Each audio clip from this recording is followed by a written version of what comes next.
Sa isang maliit na bayan, may isang lumang McDo branch na itinatagong sa tabi ng kagubatan.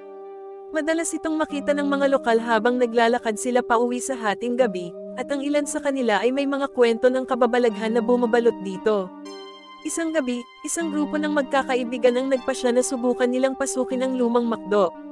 Bumubukas ang pinto ng mag-isa habang papalapit ang grupo, isang bagay na hindi inaasahan ng mga kabataang nagtutuksuhan sa labas. Pagpasok nila, napansin agad ng grupo ang malamig na hangin na dumaramay na parang may kakaibang presensya.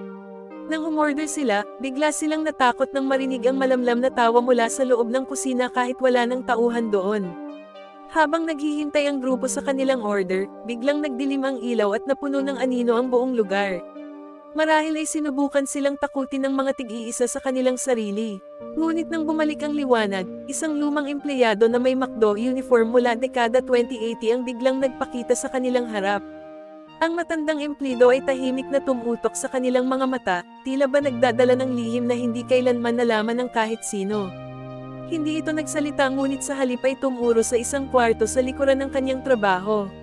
Dahil sa pagiging curious, nagdesisyon ng grupo na sundan ang itinuro ng matandang empleyado. Sa kanilang pagtungo sa likuran, nadatnan nila ang isang dating opisina na puno ng alikabok at puno ng mga larawan ng masiglang empleyado na ngayon ay wala na. Sa gitna ng opisina, natagpuan nila ang lumang diary ng yumao na si Mang Juan, ang pinakamatagal ng empleyado ng McDo na namatay dahil sa aksidente noong dekada 2080. Ayon sa mga nakasulat, bumabalik umano si Mang Juan upang siguruhing maayos ang kanyang minamahal na restaurant. Dahil sa pagpilit ni Mang Juan, nagsimulang mag-iba ang kapalaran ng McDo branch.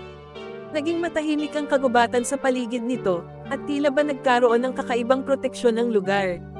Ngunit, may isang kondisyon, kailangan itong respetuhin at ingatan. Ang grupo ay naiintriga at nagpasyang maging bahagi ng pagpapanatili ng respeto sa lugar. Sa mga sumunod na araw, nagtulong-tulong sila upang linisin at ayusin ang lumang McDo. Sa paglipas ng panahon, naging parang pamilya na ang grupo ng mga kaibigan at ang espiritu ni Mang Juan.